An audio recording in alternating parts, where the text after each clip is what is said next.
नमस्कार मंडळी, रामराम. कशी का आहोत? बरे आहोत का तुम्ही? तर आजच्या नवीन ब्लॉगमध्ये स्वागत आहे आपलं. आणि आज ऊस लागवड चालू केलेली आहे आणि सध्या मी माझ्या शेतामध्ये आणि ऊसाचं बेणं तोडतोय. हे पाठीमागे ऊस आहे, तर आजपासून चालू केलेलं आहे मी. तर ऊस तोडायला चालू आहे माझा. बघा, ऊस तोडून खांडून वावरात न्यायचं, पोत्यात भरून कांड्या, आणि पुन्हा तोडवायच्या सरीमध्ये पाणी घालून. तर आता सुरुवात आहे. तर कसं कसं लागवड आहे, काय आहे, तुम्हाला पूर्ण या ब्लॉगमध्ये दाखवायचा प्रयत्न करत आहे. तर आज सकाळपासून आता मी तोडायला चालू केलं आहे. तोडलं आहे मी बेणं. आता घरचे बी येतील आता सगळेच. त्यामुळे तोडलं इकडं.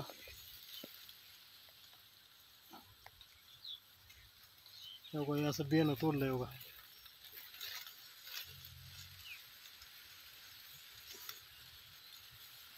आणि आजचा दिवसभर राहील ब्लॉग, म्हणजे अजून काय एका दिवसात होणार नाही ते. तर पूर्ण ब्लॉग बघा आणि पूर्ण ब्लॉग बघा, म्हणजे ऊस कशी लागवड होती ते पण बघा तुम्ही. म्हणजे आमची पद्धत कशी आहे, कारण प्रत्येक ठिकाणी वेगवेगळी पद्धत असते लावायची. तर आमची पद्धत बघा बघा कशी लावतो होते आम्ही.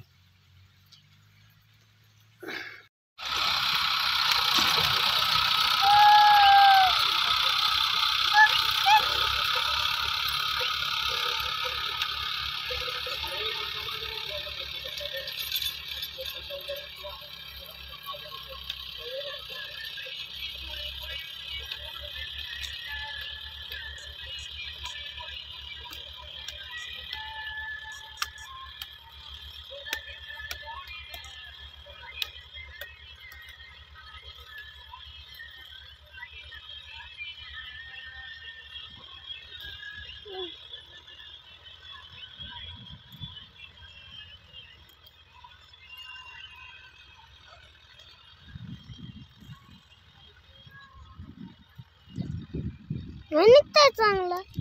तिथं आहे, तिथे पण चालू आहे.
तर लोक ऊस लावताना अशी पूजा होती की असा वाक केला जातो, नारळ फोडलं जातं आणि काही असं हातरायचं.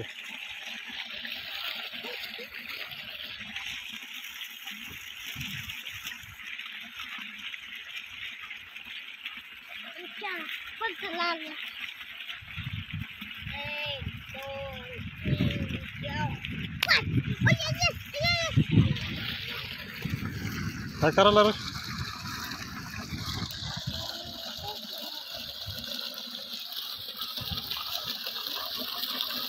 तरी बोरचं पाणी ते कांड्या हातरा झालं सरीवर हातरून घ्यायचं अगोदर, नंतर हे पाणी सोडलं की पुन्हा एक एक घ्यायची आणि पायाखाली दाबायची. हे असे शेवका.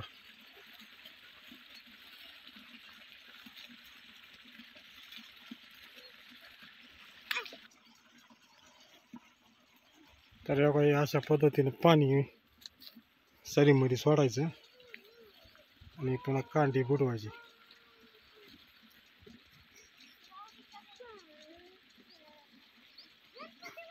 असंच पाणी कडापर्यंत जाते.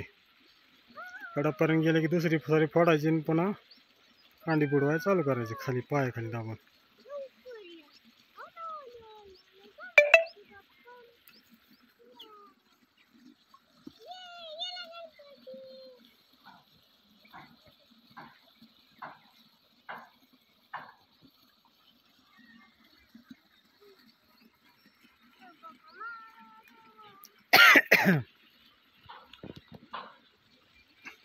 तर मित्रांनो, तुमच्याकडे कशा पद्धतीत ऊस लावतात, पुरून लावतात का असं बुडवून लावतात ते पण कमेंटमध्ये सांगा. आणि ही आमची अशी पद्धत आहे ऊस लावायची. बेनं तोडायचं, खांडायचं, पुन्हा पोत्यात घालून असं वावरात हातरायचं, पुन्हा असं एकाला एक लावायचं आणि पुन्हा असं पाणी सोडून सोडायचं, दाबायची कांडी.